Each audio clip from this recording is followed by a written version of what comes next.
So, Sterling, you're number 6, right? Yes. Yeah. Your 6th horror film of 2017. Okay.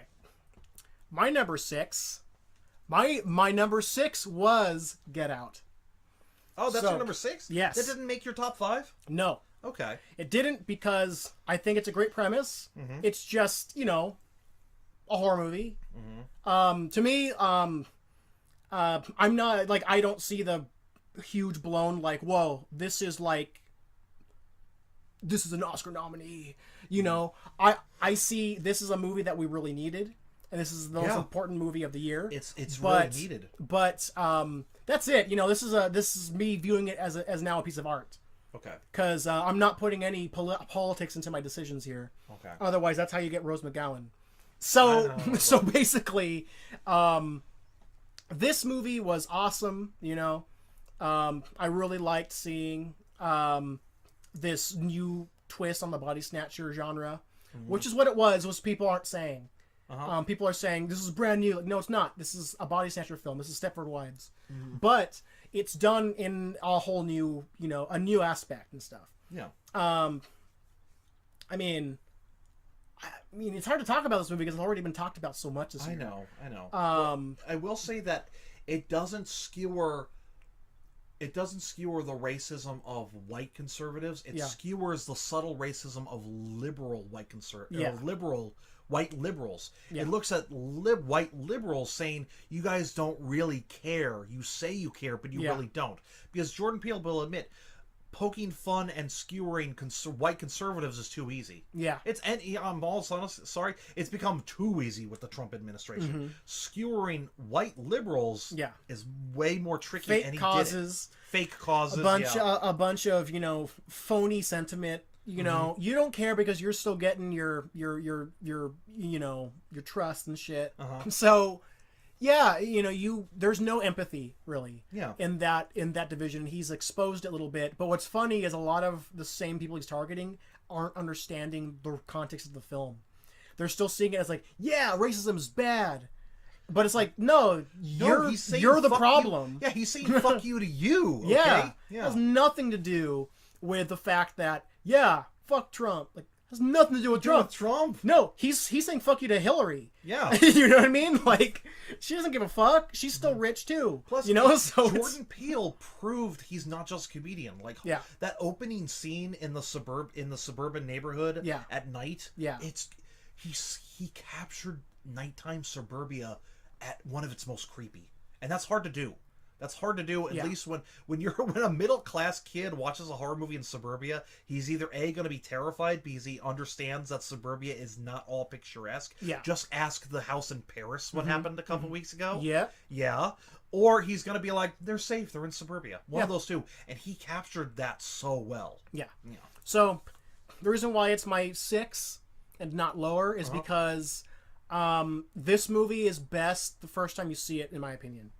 The second time that all the twists and everything was revealed and stuff, now it's literally just me watching a movie for noticing the talents behind making a film. And because there's no longer where's this going? Mm-hmm. Now it's like, okay, I know where it's going. Let's see how well it did it though. Mm-hmm. And that's when it's like, well, the magic's gone, but it's still a really, really cool piece of history. You're saying film. It doesn't have it has this place in society, especially right now. Yes. But it doesn't have its repeat viewings. Not because its whole premise and point is based on twists. So once that's done, now it's just people argue with me on that. People have seen it 7 times in theaters. I've seen it 3 times. And there's no problem with that. To me, it's just now after seeing it twice, like, I get it. It's great. That's it. Yeah. But it's a political, social commentary piece. Not a scary horror movie. Not a creepy one to me. It's just This is going to be a little fucked up. Do you think it's not particularly scary to us because we're not me specifically, I'm the fucking middle-class white guy here. So, but me specifically because I'm not in that sort of awkward, potentially scary situations in my everyday life, like people in the African community or African American community are. I'm not going to deny that. Probably. You know? But I mean, I'm a white dude. I can walk out of the house and I know I'm going to be fine. Yeah. Okay? If I was a minority or a woman, I wouldn't be able to say that. Yeah. You know, and that's why I also champion more women horror filmmakers and more minority horror filmmakers, because they walk out of the house, they have shit to be scared of. If they walk out of the house and they have shit to be scared of, they can probably tell a good scary story. Yeah. You know? Yeah. That's easily probably the truth. But regardless, art is subjective. Yeah. And I'm just viewing these as art forms. I'm not putting politics ahead of anything to make me think that this is a better movie because of that now. No, this is about my favorite horror movies of the year. That's all. Okay. All right. So we're up to 5? We are. Wow, we are up the top 5. These are the ones that we felt horror fans were the cream of the fucking crop for 2017. This is also where things get controversial, maybe even. A little bit. A little bit. So my number 5, Sterling, is one you already talked about. It's a slasher movie that had no right to be that good, and that was Happy Death Day. Yeah. Holy shit, I honestly thought I was going to watch a really fucking stupid PG-13 tween horror film. Were you at all, by the way? Were you at all relieved when I said this one? Yes. Okay. I was really relieved because I thought you were going to speak about... I thought that was Get Out. I thought you were going to talk shit on Get Out. And I was like, no, he's actually praising Happy Death Day. And I'm like, thank God. Because we both admit, we were expecting a shit fest, and all of a sudden we were like, holy shit, this was really good. Yes. And it didn't need gore. It's one of the few slasher films where you don't need gore. You just need a likable character that completely does a 360 in terms of character arcs through the movie, and you just need a lot of fun, and this is what this movie accomplished. Yes. I walked out of that theater saying, damn, that was funner than I expected. And it's... My favorite scenes was, of course, the montage, but I also loved how the killer is so incredibly adamant on making sure that she is dead. Yeah. Like, no matter what she does, the killer is there killing police officers to get to her, killing other people to get to her in a crowded party with a bunch of people there. It's like, holy fuck, this person really fucking hates this girl. Yeah. And then when you find out who it really is at the end, it was like, that's a really stupid reason why that person would hate why would hate the main girl. But it's like, that person who kills this girl so many times, she's fucking psychotic. Yeah. Yeah, it's like, holy shit. So, but it's like, yeah, it's a fun, and again, Blumhouse, quit making fucking jump scare ghost movies. They're gone. They're dead, okay? They are. Make fucking slasher movies, make werewolf movies, make anything other than fucking jump scare ghost movies. We're tired. We're tired of that shit. Yes. So, yeah, had no right to be that good, and it turned out really fucking good. Happy Death Day, solid number 5 because of how much of a big surprise it was. Yes. So, Sterling, your number 5. My number 5. Now we're getting... Okay, I admit it. We're getting back into politics again. Okay, so... We started this episode with politics, so yeah. Fuck it. This is the world we're living in now. Okay, so my number 5 was a movie I did not think I would like this much. But I thought it was... this takes after a lot of different types of movies that I really enjoy that were usually made as B movies. But now, in the Me Too movement, it makes more sense. So my number 5 goes to MFA. I've heard of this one. I skipped it because rape revenge movies make me queasy as fuck. To me, this one, though, is the one that needs to be a little more delved into, because this takes place in the college environment. Okay. This takes place where it's happening every day. And it's portrayed in such a non-exploitive extent at first that you don't even know it's turning into that. You think it's going to become kind of like a creepy drama of her trying to deal with shit now. Yeah. But what we get is Miss 45 taking place in school. Okay. And this is obviously Clint Eastwood's daughter, Francesca Eastwood, stars as this very shy and not really about social communication girl who is forced to go to parties with her friends because they peer pressure her and shit. She ends up meeting up with a guy at the party who then, that happens, and it's pretty intense. But then here's like the premise of the movie begins with a twist, which is really cool. She goes back to confront him after people don't believe her and they're not listening to her allegations, and so she goes herself because she needs peace. And I'm just going to spoil this one scene, and then that's it. Okay. She goes to his house, and when she's confronting him, he's acting as if he doesn't remember what the fuck she's talking about, and calling her like, you make no sense. Look, just sit down and smoke with me for a second. You're like, I don't get it, man. You asked for it. That kind of shit. Yeah. You know, like he has no recollection of what he really did. Mm-hmm. And basically, it ends up with her accidentally killing him. Okay. He accidentally dies that moment. I can see our female listeners saying, "Yeah, fuck yeah," you know. But yeah, so he dies not even from her trying to, but that's what sets her off to realize what I did. I think was right, but I can't let anyone know I did this. This is fucked up. Yeah. So she runs and she's terrified. She plays it off to all the police, and she's great at lying, you know. But then she just ends up finding out, you know, reading the newspaper and shit, hearing about guys in other schools raping girls and beating them. So she goes to other schools, dresses up in scantily clad costumes, finds ways to lure them to their room, and then just kills them brutally. But basically, she ends up being a vigilante, but not in her own university, which is what I liked about it. She's just hopping around the state.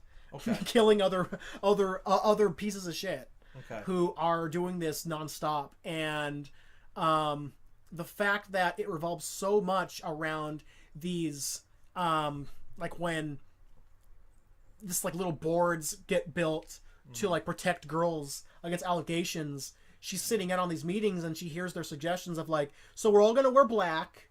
Or then we're all gonna wear these pins. Yeah. Or we're all gonna. So it addresses the bullshit moments too. Yes. Okay. And it addresses like just the time's up stuff where it's like, yeah, giving James Franco a pin is not gonna stop him from hitting on 17-year-olds. Yeah. You know, so it just shows that the hypocrisy that goes into it, because then she's saying like, well, why don't we actually do something like report them to the cops? Yeah. And then the leader of these groups say, no one's gonna believe us. Plus, it's like, that's like fighting violence with violence. It doesn't do anything. And then she just gets the fuck up and says, well, fuck this. You know? Because it's like, yeah, this isn't gonna do shit. Making people wear black or wear a mask. Basically, it's what she's doing is a more conservative fuck you to the rape allegations and all that stuff. Whereas, and it makes fun of the liberal, we all need to do this and join hands and stuff. Yeah. So... And the girl is played by an Eastwood, so of course she takes a more hardline conservative fuck you approach to this. Yeah. Yes. Because I agree, some issues on our country need a conservative approach. Yeah. They do. Yeah. It can't be a conservative approach to every issue, and we can't have a liberal approach to every issue. Yeah. We need to look at each issue separate. This is one issue where the liberal approach isn't doing anything to protect anyone. No. The conservative approach is literally just sending email tips to Vulture and Vanity Fair and saying this guy raped his assistant and then getting him kicked out of Hollywood. Yeah. That's actually a conservative way of doing it. The liberal way is saying, don't worry, I believe you, let's hug it out. Okay, we're going to wear ribbons to commemorate your strength. Yeah. But how does that help the fact that you were still raped? Yeah. You know what I mean? So that's why I love this movie. It calls out the bullshit hypocrisy that goes into what they think is helping a giant community of people who are still trying to get over trauma. And so that, I get it. Like, you know, I also don't like rape revenge movies unless it's, you know, Miss 45 is one of my favorite movies ever. Yeah. But it's just because I like it that much as a movie that goes so extreme, like it's so ridiculously extreme. Yeah. However, other ones like I Spit on Your Grave and stuff, I don't care about those movies. I think they're kind of lame. I have a hard time watching Last House on the Left. I actually I actually don't even like that movie that much. It's a little bit amateurish, even for Craven, but that was Craven's first film. Yeah.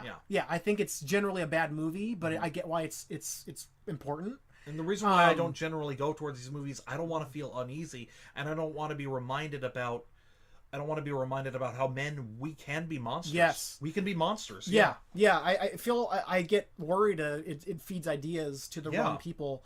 And with this movie, though, there's no way it can do that because it's completely from her perspective and her personal affliction and taking it out on those who she doesn't even know, but she knows they are serial rapers. Yeah. Posing as jocks or as Frat good boys. students. Yeah. Some of them aren't even.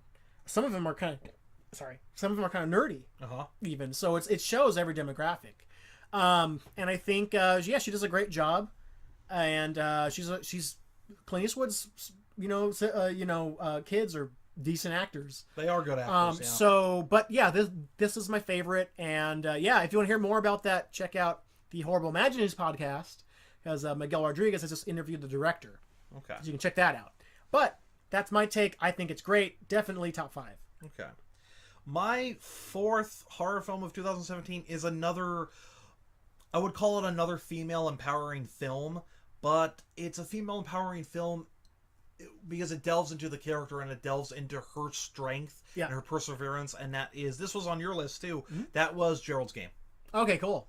Gerald's Game had, I was expecting the movie to be a little bit boring, but holy shit, when it goes into the hallucination aspects, and I forget the name of the actor, but the actor who played the husband, Bruce Greenwood. Bruce Greenwood kills it in that movie too. I've had 2 films with him at Oceanside so far. He is awesome. He does such a good job as being that domineering husband. Yeah.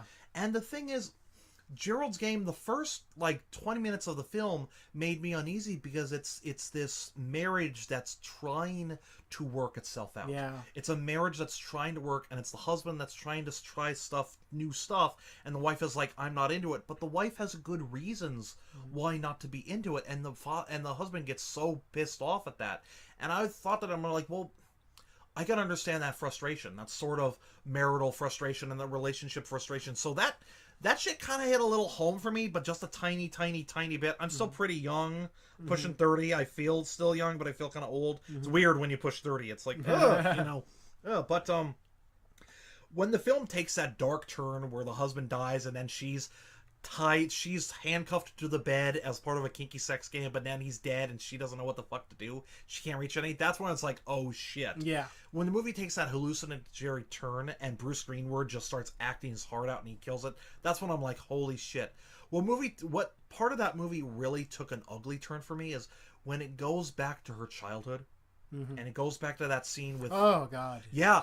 Everybody talks about the scene with the hand near the end. No. The flashback scene with the dad is Henry Thomas, and he's just like, come sit on my lap while we watch the eclipse. Yeah. I was shaking. I was actually getting goosebumps by how uncomfortable I was. My fingers were covering my eyes at the time. I couldn't watch it. That scene was like, oh my God. Because you know what's coming. You know what that Don't say that word. Yeah, okay. Okay. Yeah, but you kind of see what's going to happen. Yeah. And you get so uneasy. Yeah. And then after that, you realize the trauma that this woman's been through, and you realize the trauma that she's been carrying with her whole life because of that. And if you think about it, near the end, it's because of that trauma that she perseveres. Yes. It's because of that trauma that she finds strength and she gets the fuck out of there, and but she gets out of there through doing that scene. Yeah. Just look up what the degloving is, folks, and you know what? You thought that scene was Matt. I honestly thought that scene was... This was me during that scene. My wife is in the other room, and she just hears me going like this. Oh my God. Oh fuck. And she was just like, what are you watching? And I'm like, don't worry about it, So, and what really took me away from the film, or actually, was when you see that, this is a big spoiler, when that thing ends up in the corner of the room, and you think that's part of her hallucinations. Yeah.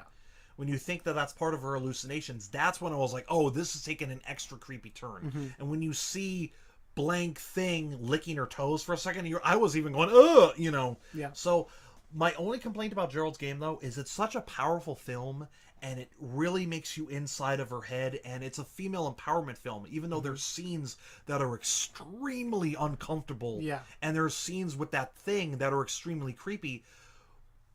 When she gets out of the thing, and when everything is revealed, that's when I was like, what the fuck? Well, that's exactly what I mean by When everything is revealed, like, so I don't mind her actually... Flanagan made a good movie up until Stephen King made a bad one. When everything is revealed and this was actually this and that was actually that, I was all like... The way they execute you finding out is literally, I had the biggest eye roll I've ever had in my life. And then the very ending when she walks out of the place, I'm not going to say what it was, and she does that little like wink, I was like, what the fuck is it? Is this a fucking Lifetime movie? Yeah. It starts off such a strong, powerful, tense movie, and it ends into like a fucking Lifetime cop drama. Yeah. And I was like, what the fuck? Yeah. But you know what? Literally, of all the movies that I did like this year of horror, this one by far had the worst ending. Yeah. I will say that. Yeah, it's... So it's like, but I still put it as my top But the rest 4. of the movie is so good. Because that's why I put it in my top 4. I put it in my 4 because the rest of the movie is so damn good. So I'm sure you understand by this point why I want my fan edit of this movie. Do a fan edit. Yeah. I'm still waiting for you to finish that fan edit of Gross House, too. Yeah, there we go. Yeah, fan edit of Gross House. So that was my 4 powerful film. Yeah. Sterling, your 4. My number 4 is, well, this is the movie we couldn't agree on if it's horror or not. Okay. Because it's tough. Oh, yeah.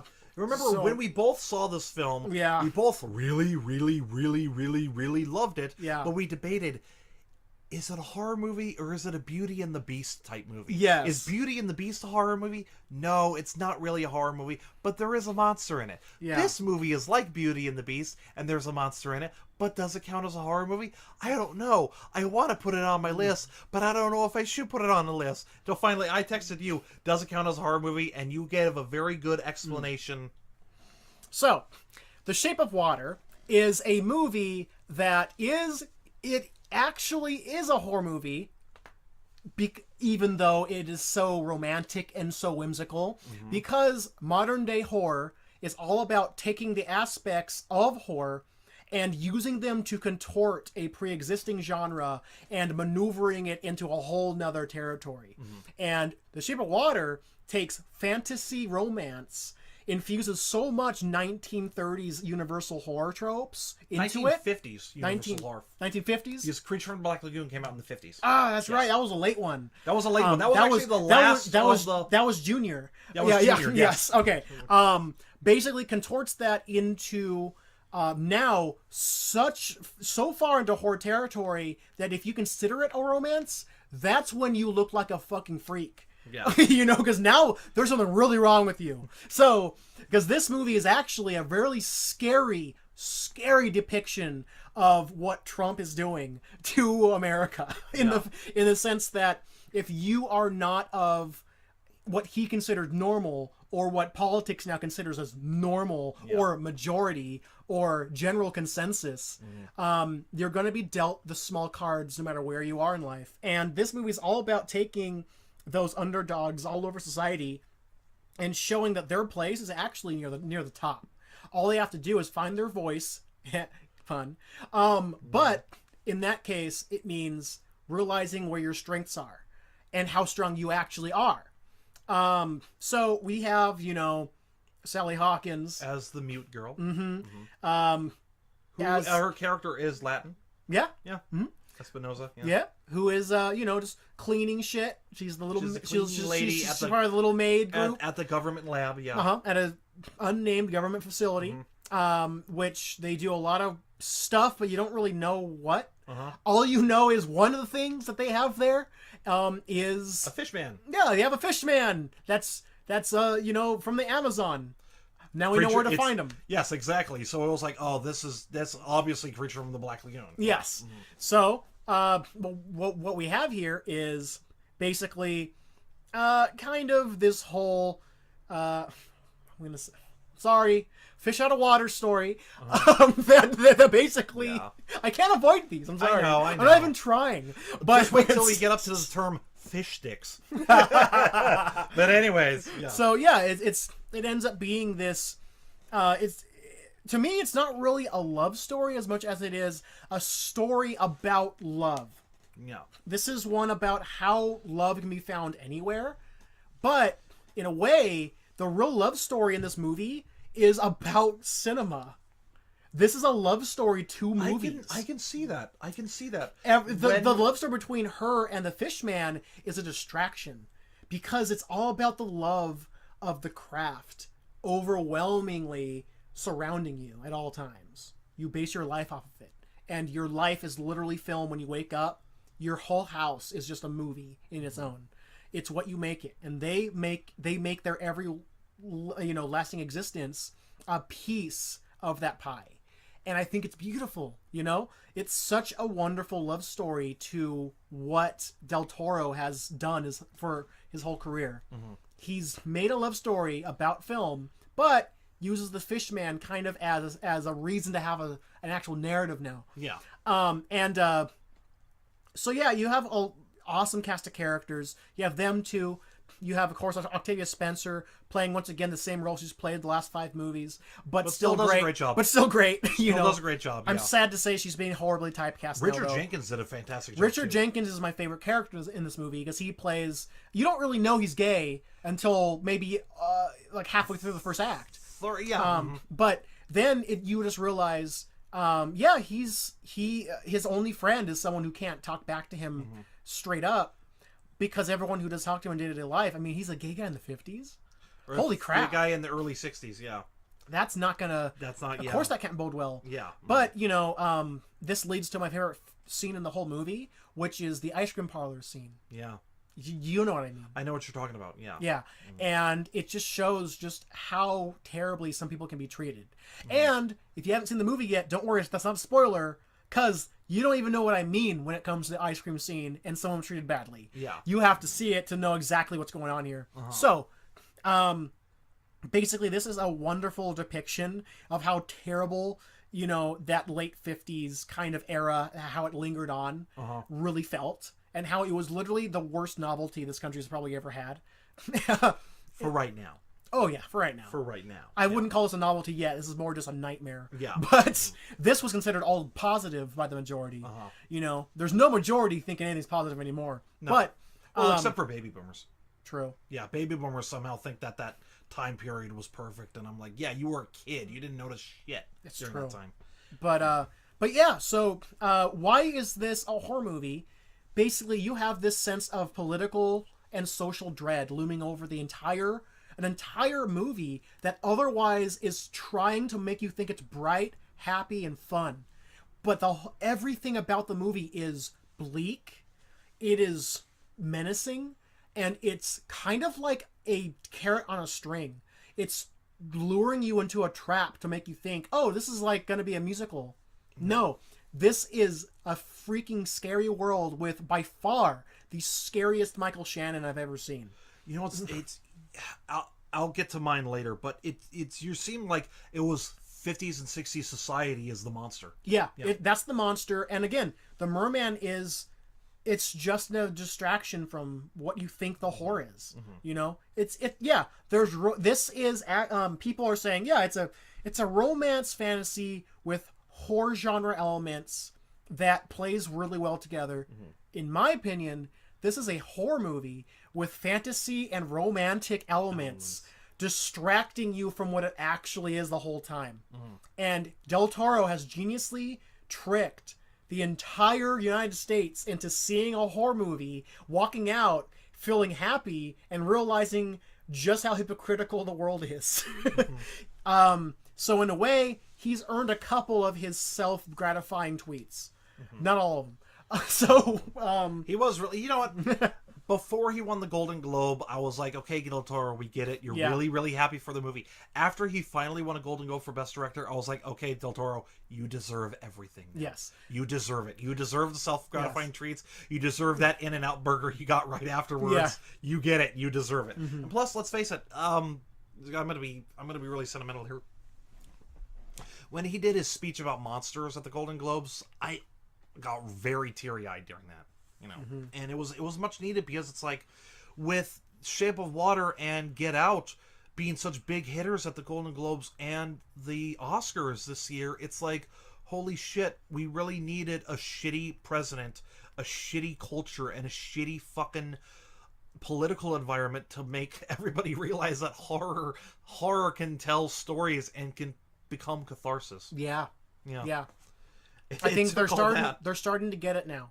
You know, Because Stuart Gordon said it best. He said horror films are cathartic flourishes during repressive regimes. The 50s they worked, the 30s they worked, the Bush era it worked, the Reagan era in the 80s it worked. Now they're working. Now they're working. Granted, there were some really good and really fun horror movies during the Obama years, but horror was still a niche thing during the Obama years. Now it's becoming big again because it's a form of catharsis and escape now. Yeah. Why? Because we're going through another repressive regime. Probably the worst since the fucking 50s. Yeah. Yeah. Definitely. This is by far the worst since Nixon. Yeah. You know, by far. So, yeah, I'll be first to admit, yeah, those memes are correct. Yeah, I do at this point actually somehow miss Bush. Yeah. Because at least he had restraint. And he had manners. Yeah, he had manners, he had restraint, he was brought up to be somewhat polite. He was a dumb motherfucker. Like, he's the dumbest president we ever had. Yeah. But he had very, very smart advisors Yeah. and politicians behind him guiding where he should go. He chose the right people. He did. Yeah. He did some dumb... Kissinger and shit kind of influenced him a little bit to get right back into another Vietnam. Yeah. But that's just him being gullible. Yeah. That's not him being evil. Yeah. He was not an evil person. He was a stupid person. We have an evil, stupid person now. Yeah. You know, so... Who picks the absolute worst people. Yes. Part of me, I know some of you Trump supporters out here listening to this might get annoyed to this, but you have to admit, about a year and a month into this shit, you have to admit that, does it seem like our president at the moment is purposely picking the worst people as a sort of spite for actually becoming president? Like, maybe he didn't want to be president, and he's like, okay, they actually picked me, I'm gonna ruin as much things as I possibly fucking can. Yeah, I'm gonna drain the swamp and replace it with Exxon and Verizon. And Verizon, yeah. So it's like, this is literally President Camacho. Yeah. So yeah, Shape of Water. Shape of Water is another very much needed horror film. Yeah. So that's my number 4. That's your number 4. So now we're up to 3. Now we're at the top 3 here, folks. Yes. My 3 is another horror film that was needed, but I put mine really high up there, and that was Jordan Peele's Get Out. Awesome. We pretty much said the same thing we've already said. Yeah.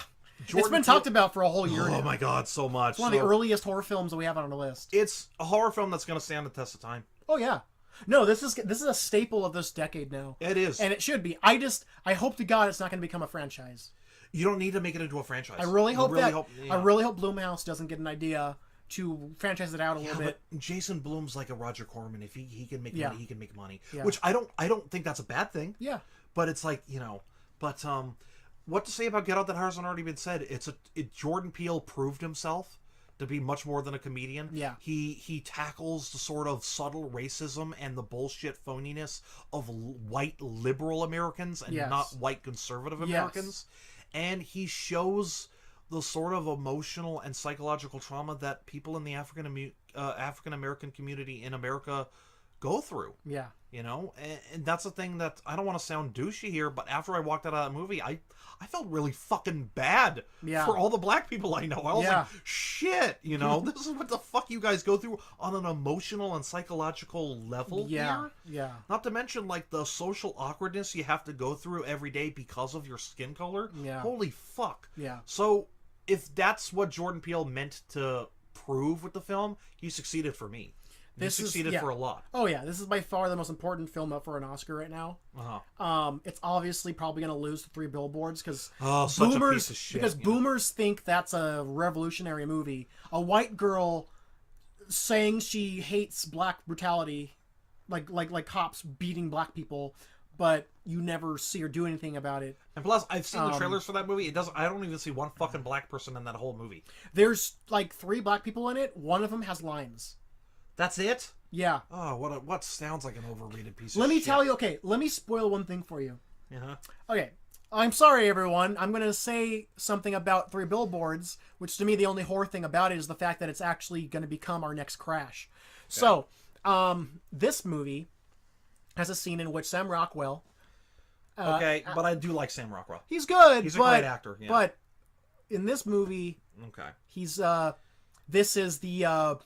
this This is the movie where apparently a horrible racism, a horrible racist is reduced to a character quirk. Apparently racism is just your personality. That's literally what this movie says. But I can bet this movie's a big hit in the South. Oh, I bet. So he runs across the street, runs up to an office where the person who is actually paying to have the billboards up works, who it's actually the white son from Get Out. Yeah. Oh, that creepy looking guy? Yeah. Okay. He starts beating him up in his office, throws him out of his 2-story window, walks back to the police station where one of the only black guys is standing in the middle of the doorway. Yeah. Goes to his desk. The black guy comes in and tells him he's his new boss. And then not till after Sam Rockwell actually questions his skin color as his new boss is when he gets fired. Okay. This black guy saw him go in, literally shatter a window, punch a girl, beat up this gay guy, throw him out of a window, walk back, say something mean, and that's what gets him fired. Okay. How this movie deals with racism is so extremely unbalanced. I don't know. Why do I feel like that's extremely realistic in the South? Yeah, like, how would you not get fired for the first thing you just did? He's a police officer doing this. I'm sorry, I don't mean to talk shit on the South, but I can see Southern deputies getting away with that shit. You know. So maybe that's why people in the South love it, because it's extremely realistic. Yeah. It's extremely realistic for the South. Oh my god. But anyway, enough about the horror of 3 billboards. Yes. Okay. So anyway, Get Out is an absolute terrific movie that is going to stand the test of time. And you know what's honestly? That was almost going to be my number 1. Awesome. That was almost going to be my number 2. Sure. But after you said, we'll get to that. So yeah, that is my number. That is my number 3. Yes. So, yeah. Okay. So my number 3. My number 3. Yeah. My number 3 is a movie that I saw very late. Okay. I saw this very late. I missed every screening I had a chance to see this at. So this did come out in theaters wide or VOD? It was VOD and limited release. Okay. Kind of pulled a Snowpiercer. Kind of like a simultaneous thing. Okay. So, I eventually saw this, and I absolutely loved the message it had because it deals with it really well. And I have, because of my own grievances with this kind of idea of the privilege, I thought this was fantastic. Okay. So my number 3 is Better Watch Out. You liked Better Watch Out? Yes. Okay. I liked it because this movie not only is one of the most... You like Better Watch Out better than Get Out. Yeah. And Shape of Water. Yes, because this deals with the shit I hate in my own race. You know? So basically, this is the absolute nightmare version of the white male privilege problem in the country, but reduced to that of a 12-year-old little fuckhead who can get I'm gonna let you finish before I tell you my grievances with the film. Yeah. Basically, it's the movie that shows how much that white people can get away with shit. Rich white people. Yeah, based on every single bit of their upbringing and where they happen to be born.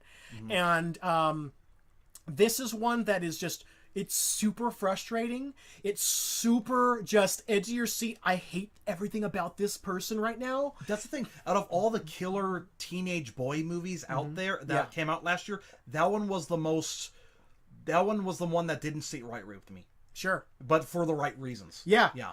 I loved how pissed off this movie made me because it's literally that movie that takes so long to get to where it's really going. Because this is, the first act of this movie is the most innovative version of a certain other genre I've ever seen. And might I add, this is a Christmas horror movie, folks. Yes, well, by the name. Better Watch Out. But still. But yeah, no, this is again, this decade has given us another one of my favorite Christmas horror movies ever. And it's mainly because this is exactly what I wanted to see happen with how far you can push that kind of privileged narrative. until eventually the ending is. I loved the ending of this movie, but The thing is, I wanted to love the ending too, but I want to see that little fucking shit get it. I want to actually see him get it, and they leave it open ended, where it's like, does he get it or does he not? it's not get it? open ended whatsoever. You think he's gonna get it? Oh yeah, You think so? Yeah. Because, did you watch after the credits? actually, yeah, I did not.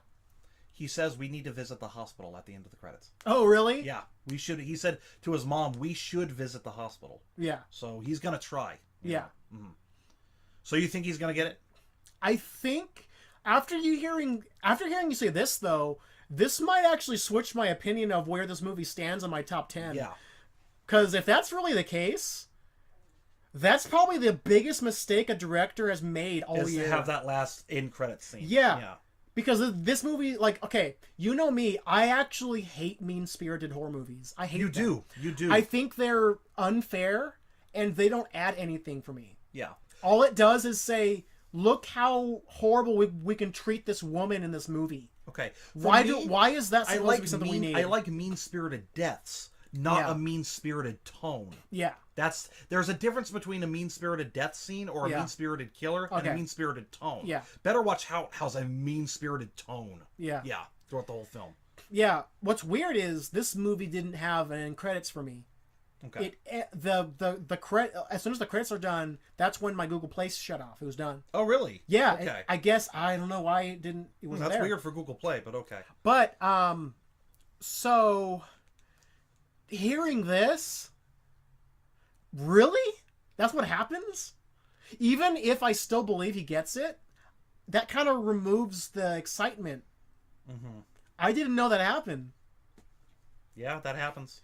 So Better Watch Out is my 7th favorite horror movie of the year. It switches. But the thing is, just go back to, let's imagine if I didn't say that. Go back to why the film tackles these rich, privileged white kids, specifically white men, Yeah. who think they can do whatever the fuck they want because they're rich and a white and a guy. Yeah. That think they literally think they can do whatever the fuck they want. Basically, the little kid's like a little fucking Harvey Weinstein. Yeah. He's like if Harvey Weinstein and Roy Moore combined together, but he was also a little Patrick Bateman too. Yeah. Yeah. No, yeah, totally. I loved how it just shows how he assumes he deserves to have this like 20-year-old woman as Fuck him, yeah. as his sex slave. Yeah, he feels he deserves it, and he's fucking 13. Yeah. Yeah. He thinks he deserves it because not only his status, but also because of, I guess the fact that he thinks he's well behaved. He thinks he's been good for Christmas. And the fact that he treats his little Millhouse friend so fucking terribly. It's the whole movie's basically, which is weird because the whole movie's a fuck you to male fantasy. Yeah. Male fantasy fulfillment when we Yeah. think we deserve something. Yeah. And it's also a fuck you towards toxic masculinity too. Yeah. Yeah, very much so. Which is something I liked about it. It was Which is like, it's about fucking time we make horror movies about this very serious issue. Yes. So yeah, I really liked what it went for, and now hearing everything else after the credits, it's considerably not as good now. Yeah, because but do you still think he gets it? Do you still think she? I honestly do you think she talks to before he gets to the hospital? Probably not. I think she would probably be in some kind of shock coma. Yeah. Unless it ends up having a Scream 4 ending, which I loved. I doubt it because this movie isn't that detached. It's not. You know what's weird though? A lot of the marketing made it seem like a comedy. It is not a fucking comedy. No, this whatsoever. is actually this is easily one of the darker films on my list. Yeah. Out of all the killer teenage boy movies last year, this is actually the darkest one. Yeah. Yeah. This is the most fucked up one. Yes, and I will admit, part of the reason why I wanted to see it was because of Patrick Warburton. You got almost none of But him. he's in it for like 5 minutes. I That's didn't know he was that limited in this. Yeah, I know. He's very limited in it. But I also like how at the end they kind of taught about how like the mom, played by Virginia Madsen, just coddles the fuck out of him too. And it's like it kind of tackles that a little bit about the way mommies coddle their sons so much, and that kind of makes boys into little fucking psychopaths too. Yeah, exactly. They can do no wrong. They can do no wrong. Don't get me started on Mexican mommies about that. But other than that, don't get me started on that issue. Yeah. But other than that, this is why I didn't want to put mine in my list, Sterling, was because if it doesn't have a repeat ability for me, because it's like I don't want to feel fucking pissed off again. Sure. I don't want to feel pissed off at the end of the day. Yeah. Because of that. So, but I am. It's weird that like some of the fans for this movie and the director himself views it as a horror comedy. What the fuck? There's nothing comedic about this movie this whatsoever. Director must be super antisocial to think this is a comedy. If this is a comedy, yeah. So, but I will give it. I think that director also did that movie Undocumented, which I don't watch at all. Oh, okay. Yeah. So that director, I give him credit for basically making white men the fucking monsters in his movie. Yeah. So we need that. We need that very much right now. We do. Yes, very much. So that was your 3. That was your 3. Damn. We're on number 2. We're on the shit number. We're on 2. We're on the ones that almost made it. So my number 2, second best horror movie of the year, was probably the most cathartic horror movie for me. The reason why it was most cathartic was because it goes back to a monster I loved as a child, and a monster that meant a lot to me. And when I saw Guillermo del Toro did with the monster, I was like, it's all come full circle. Yeah. That is... Oh, sorry about that, folks. That is Guillermo del Toro's Shape of Water. Yes, it was debatable for a while, but now that you put it in perspective, yes, it is a horror movie, because... Michael Shannon's character in the movie is a fucking monster. He's the fucking monster, and that society, that sort of culture and society is the fucking monster. Yes. But the reason why it was cathartic for me was because I loved The Creature from the Black Lagoon as a kid. Yeah. That was the horror movie and the monster that made me want to make horror movies. Yes. That was the one that said, I want to make monsters. I want to tell the actors what to do about said monsters. I want to freak people out. And I want people to feel the same way I feel watching this movie as a kid. Yes. And the thing is, even when I was a kid, the Gill Man in the old Creature from the Black Lagoon movies from the 50s, the humans fuck with him. The humans fuck with him so much. Even Julie Adams, which Julie Adams was the reason why I got into brunettes. It was her that I was like, oh, I got a boner for brunettes the rest of my life is because of Julie Adams. But, and I got to meet her at Monsterpalooza one time, and I was so nervous. But the humans fuck with this poor creature in his home so much, and then the movie itself makes him to be the bad guy still. Yeah. It's like, what the fuck? And the hero is this strapping young white guy who's bold and big and buff, and he has, like, the slit-back black hair. And it's funny because in Shape of Water... that hero in The Creature from the Black Lagoon is Michael Shannon's character, who's the bad guy, who's the real monster. So it flips the script saying the strapping, young, bold white man is the real fucking psychopath. Yeah. So it takes that 50s monster tropes and flips it.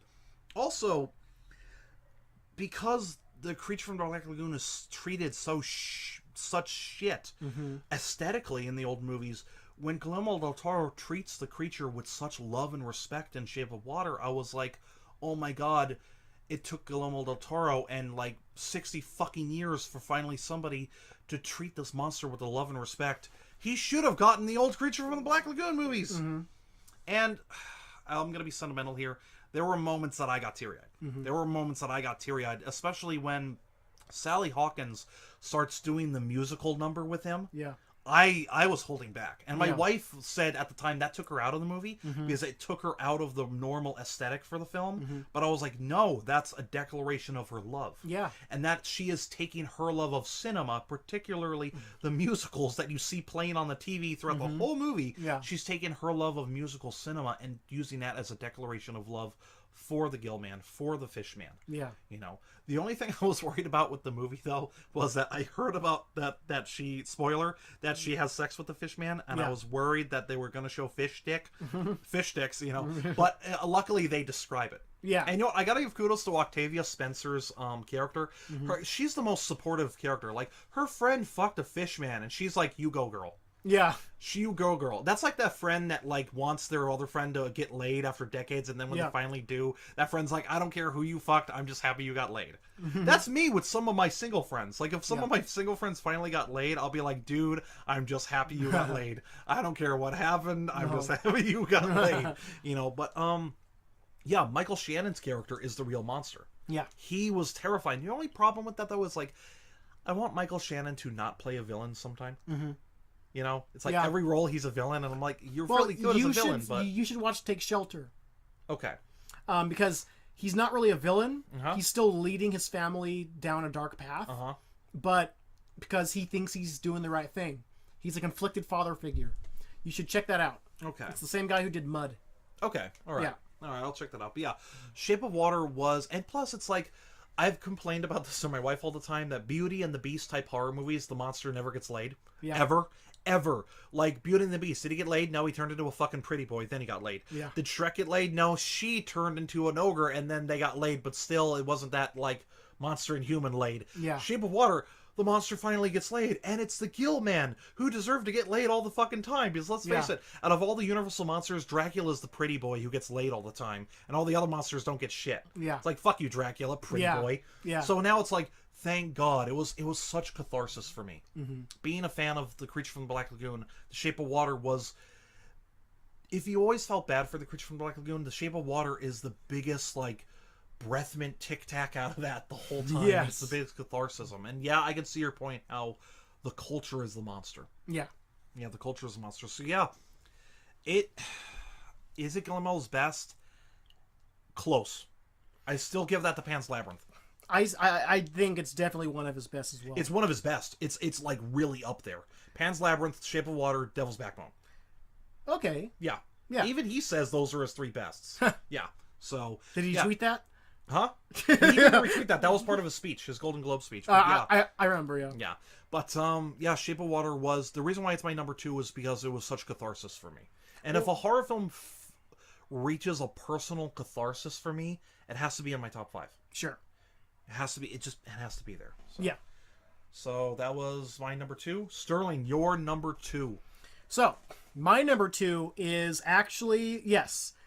I obviously, for very, very obvious reasons, I am not counting any festival films that are not available On VOD or never made it to theaters. or I'm not counting any festival films that played at festivals I work for. Okay. Because that's not right. No, but I that's not. can count festival films from other festivals that I visited this past year. But is it that- out on VOD? It was out on VOD when it was playing at the film That festival. counts. As long as, So- as long as it's accessible to the masses, yes, it counts. yes, You ever hate it when people are like, my favorite movie of the year was a movie that only played at Sundance? It's like, fuck you, okay? Yeah. Seriously. That's like you boasting, saying, look at what I saw and you didn't. My okay? favorite band is one you never heard of them. They're like really obscure, It's but they very- played one night in very- this one random shack in New York. You know what I Very mean? hipster. Like It's very hipster. they had one cassette, but someone burned it. That was know. just really cool. One of my friends on Facebook, his best movie of 2015 was The Witch because he saw it at Sundance. I was like, how fucking douchey. Sundance doesn't make a movie better. Sundance, if anything, makes it more overrated. Yeah, which is why I'm LOL. worried about Hereditary. Yeah. Dude, it's played at Sundance, everybody's raving it, and it's from A24. Ooh, I don't know now. Yeah. A24 has an incredible track record for me. They release... The Witch. I don't mean just for horror, though. It comes at night. No. No, I'm talking about fucking Spring Breakers, Ex Machina. Yeah. You have... They're releasing masterpieces, but... then, you get The Witch. And It comes at night, which we'll No, talk about later. I think they're terrible at Did horror A24 films. put out a Ghost Story too? Yeah. Okay, all right, yeah. So it's like, they do good with drama. They've only made They've only popped out one good horror movie, and that was Green Room. Yeah. Yeah, that was it. That was about it. But enough about A24. Your number 2, Sterling. My number 2 was actually picked up by Arrow. So, nice. Yes. So, and they rarely pick up new movies. No, they don't. They reissue lost 80s movies. Yeah. They picked up one horror movie that ever since seeing it this last spring Uh-huh. at the Latino Film Festival, I have not gotten over it. Okay. And it's still the most visually dazzling and beautiful horror movie I've seen all year, even though it makes most people want to go throw up. So, my number 2 is Emiliano Rocaminter's We Are the Flesh. So, yeah, you've told me about this one. yes. Wait, take it away, Sterling. This movie is literally, if you were to get Chivo, let's say, to go and film a dingy, homeless warehouse retelling of the gospel with full-on incest and full-on metaphoric representation of everything that a messiah apparently does, leading his followers down an actual dark path of sacrifice and torment, until eventually you're reborn into a world you don't even know you belong in anymore. It is a bleak and scary film that is it is the definition of an art film, in the sense that it's not really much straight up dialogue. It's very much a metaphorical narrative that is just using this homeless creep as Jesus, as he's a carpenter, literally breaking like tables apart with giant sledgehammers in these really beautifully shot scenes of him just destroying an entire room for the sake of making this giant trash can vat of wheat paste to start creating a giant womb in the middle of this warehouse. Oh. But then once these two homeless vagrant kids move in, he takes them under his wing. He makes them his disciples.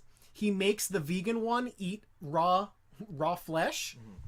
Otherwise, he's not really his follower, is he? And it shows how dark this like Muhammad Jesus stories really are.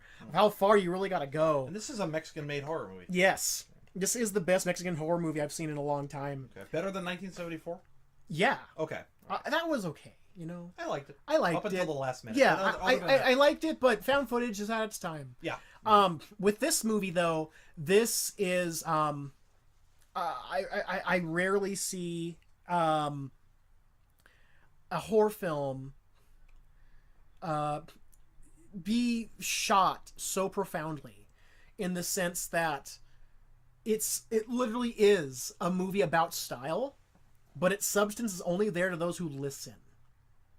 And as you get further into it, it becomes the greatest nightmare movie in so long, where things are now they're so detached from a general narrative that you get a scene of a girl just pissing in the middle of a random parking lot as the camera zooms in on her as she's chanting some kind of almost Latin phrase into nothing. She's staring into nothing.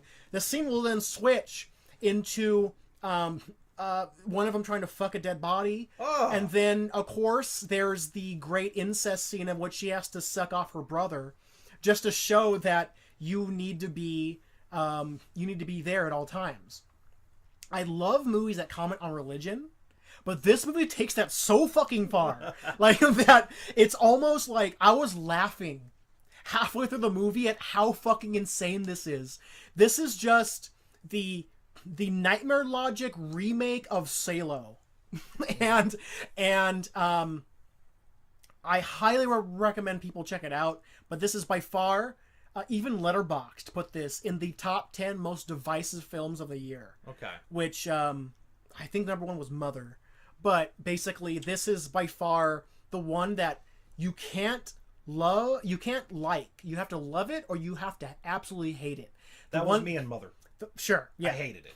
Mother was very meh for me. Yeah. But with this movie, I knew I loved it as soon as I counted the 8th walkout from that film festival. Yeah, you told me that a lot of people were walking out of the theater. Yes. So Miguel actually programmed this.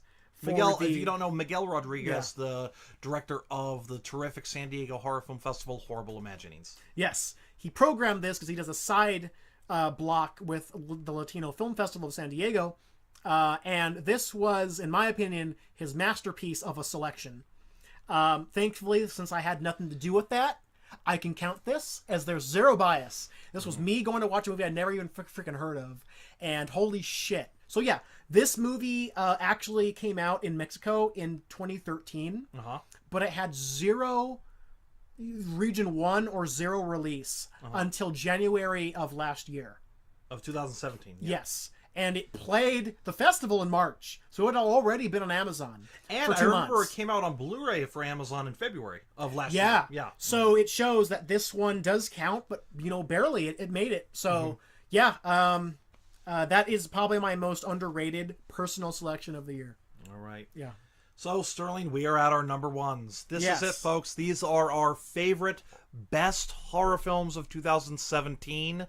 I feel like I'm gonna do one that's gonna piss off Sterling, and Sterling's gonna do one that I've never heard of before. That's usually the case. That's usually the case with these lists. But anyway, so what was James J. Coker's favorite horror movie of last year? I'm sure it's something awesome that innovated the genre quite a bit and really took us to heights that the genre will now find, not wider acclaim, because that doesn't really matter. What matters is acclaim for much more substance in the narrative.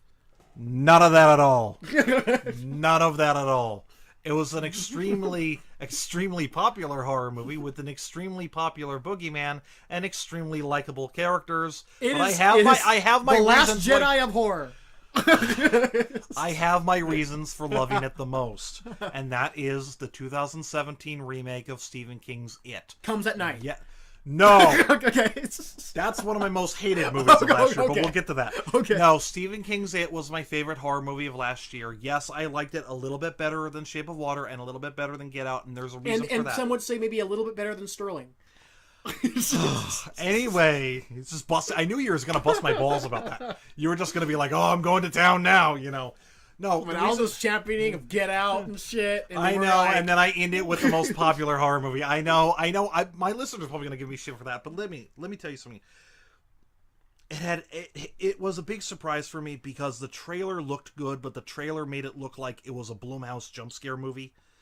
And granted, in the film there are a few jump scary moments, but the thing is, it certainly makes up for a strong sense of style, a strong sense of that East Coast small town atmosphere, almost faint, very faint Lovecraftian sense in which the whole town is a part of this, and there's nothing the town could really do about this evil. The bully Henry Bowers is an extreme threat. I'll give you that. Yeah. He is an extreme threat. And Stephen King even says theories why the bully was so more evil in that is because Pennywise has an influence on everyone in the town. Yeah. So it has that Lovecraftian tone to it too. The reason why I put this movie as number one was, one, all of the kids are extremely likable. Mm-hmm. You never want to see any danger to these kids. Although I will admit there's one flaw. What? That they really... They pulled an Ernie Hudson on the black kid in this movie. Yeah, they did. He was not fleshed out whatsoever. He's barely in it. He's barely in it. He was one of the main characters in the original. In the original, yes, he was. And he's very important as an adult.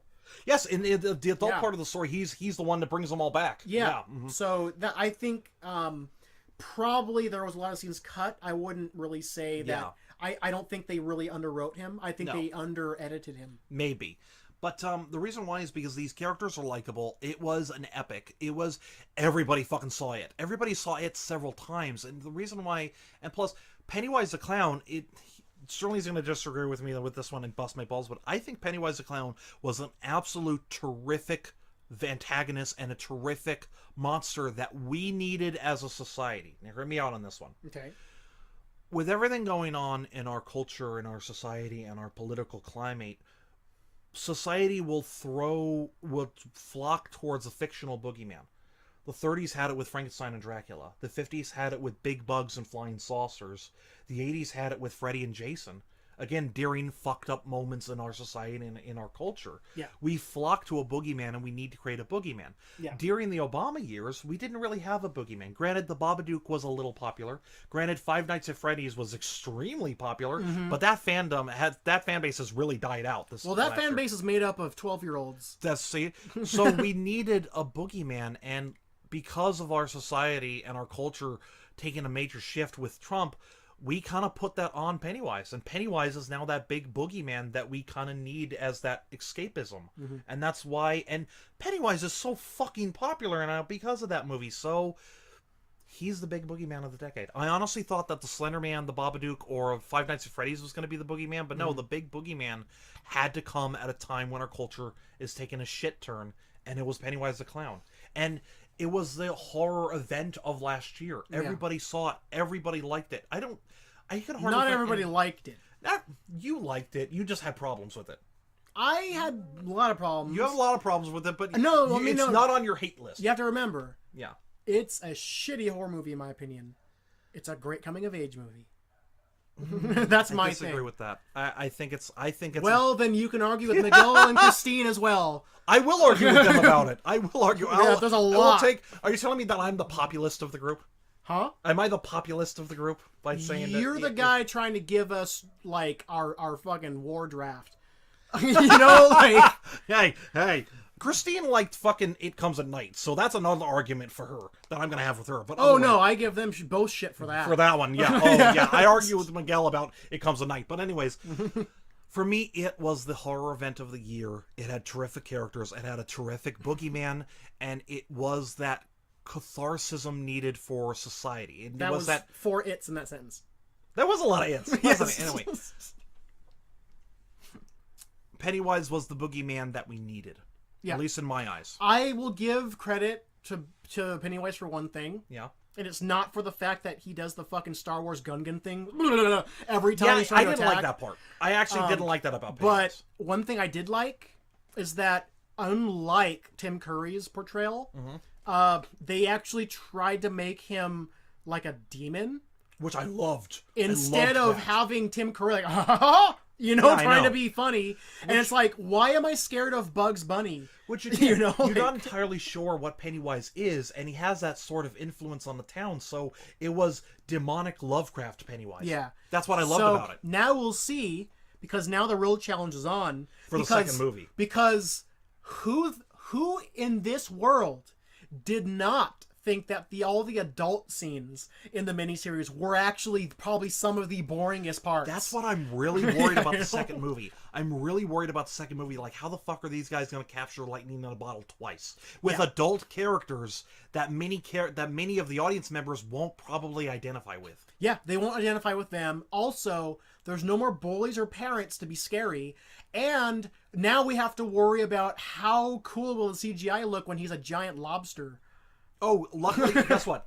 Okay. Andy Muschietti and even Stephen King said they're not going to do this giant spider ending. Okay. So we'll see what they do. He'll be a giant butterfly. Maybe. I'm hoping a more Lovecraftian thing, but Cthulhu. No, but something weird looking. Yeah. Something weird. Just give me something weird, okay? Okay. Not stupid like a giant spider. It'll just be weird. it'll just be the Rick Astley music video. Or no. It'll be he's gonna pull his mask off and John Cena, and then there's like credits. Sterling fan edit. It's coming. Sterling fan edit. By the way, I am going to do this. Yeah. I'm going to hold a public viewing of Empire Strikes Back. Okay. At some point. And at the very end, that with Disney and no, they're not going to know. It'll be secret. Uh-huh. But the whole point is to get the whole community together. Uh-huh. But it's a fan edit. I'll tell them it's a fan edit. Oh, I know what you're going to do. So I know it's back. So it's basically So it's supposed to be no, I am John Cena, and you're going to cut the footage of John Cena going everybody fucking. There'll be some lightsaber stuff going on when he's wrestling, and then after it's done, it's the actual credits of Empire Strikes Back. And then it just ends. Done. Experiment with that. Okay. So no one knows how it really ends for all the kids who are seeing for the first time. It's just over. Okay, all right. Anyway. But anyways, that's why I think it is my favorite horror movie of last year. Okay. I have actually you're gonna bust my bus over this one, Sterling. I've seen the movie 4 times already. 4 times? 4 times. Wow. Yeah, I know. That's 3 more times than me. I know. But anyway, enough about me. Sterling, what is your number one favorite horror movie of 2017? Okay, so my number one favorite horror movie of 2017 is also probably my most controversial. Okay. So, and I mean that in the sense of kind of just generally based on genre. Okay. So, last year I had one of these on my list. Mm-hmm. Because what scares me the most is not only what really happens, but when escapism is decided to be sidelined. And what instead you get is where you actually are right now in your life. Mm-hmm. So, my number one favorite horror film of the year happens to be the movie that I watched that was by far the scariest as well. but it was also the one that ended within, like, I felt like it was like maybe a half hour long. This is actually 80 minutes. Okay. So it's a short one. It's short, but it felt really short based on just, I got lost into a sea of terror, realizing this is where we once were, and this is where we are about to be again.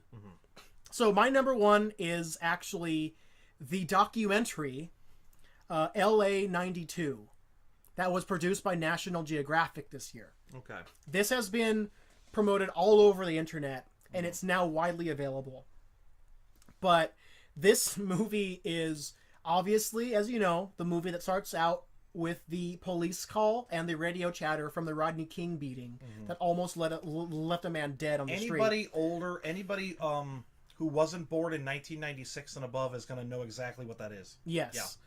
Yeah. And basically it starts with that, and it continues to show the entire video with what you think is narration is actually the what you would hear during the actual court trial for what happened. Yeah. And all of the first-hand witnesses talking about what's actually going on. So the film is literally just a compilation of all the footage that led up to the riots, then the entire riots to its bittersweet end, through chronological footage taken with no narration, no talking head bullshit. So you see Rodney King, you see the cops be let off scot-free, you see the convenience store shooting in which the Korean shot the 17-year-old black woman, and then you see her get let off by the white judge who thought, oh no, I know a defender when I see it, and she's cured. It's like, really? Which then of course led to social unrest.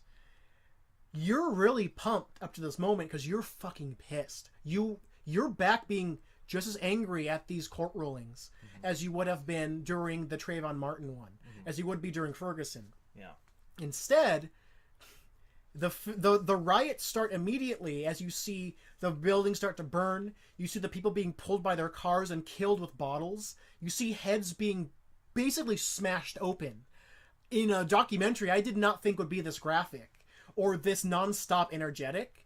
And by the time you're halfway, by the way, the second and third acts is all riot. Okay. It's long. So and it's build up and then terror. It's build up and the longest roller coaster drop you've ever taken. Okay. In which halfway through this, you are now realizing how frightening but hypocritical you were to be wanting this to happen. Because now you see these houses burning down, these women and children running in fear, these you see these innocent people just driving to work, having the cars smashed into while it's still driving, the drivers pulled out, and then they're all being just beaten by Crips and Bloods teamed up with brass knuckles and bottles. Their only offense was driving unknowingly through the street, not having the radio on to know not to go there. And this was all, I actually, at this time in my life, I was 3 years old living in La Habra. I was about 20 minutes from where this was happening. My dad had to buy guns to protect us. My father at the time, my father was when the LA riots were happening, my father was on the roof with a rifle in case anything happened. Yeah.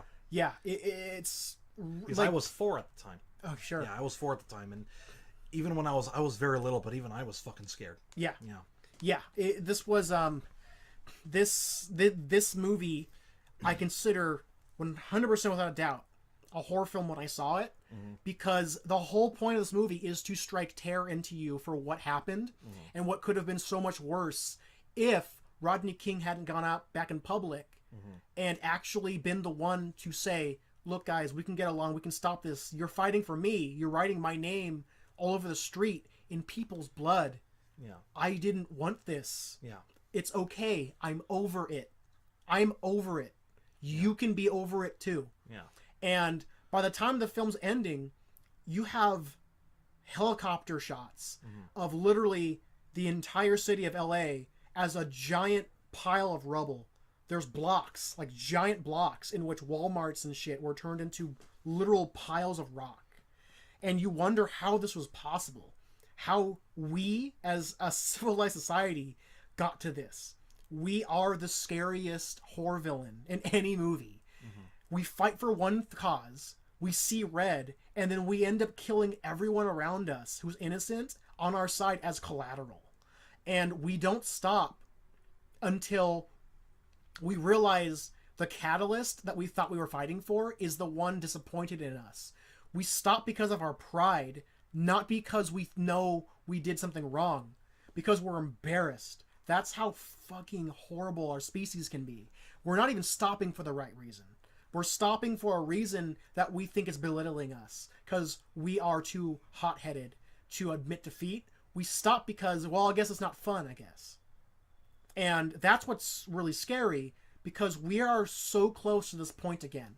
For this happening in the capital of the nation, that when it happens again full-blown, it's going to be so difficult to stop that when you see actual, like you would see the National Guard intervene in this riot, it's going to be way beyond that.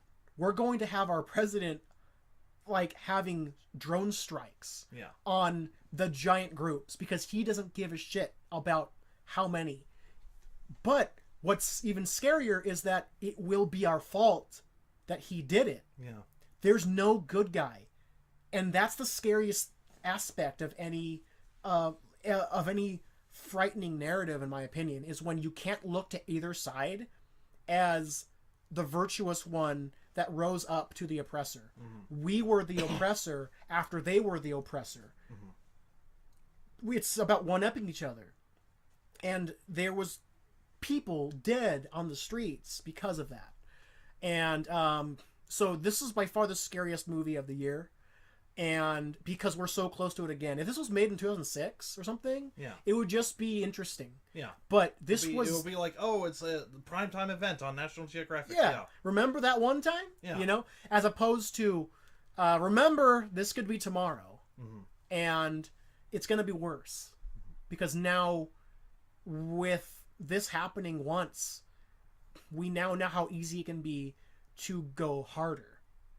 You know? The whole Ferguson shit and all that it almost feels like it's people practicing.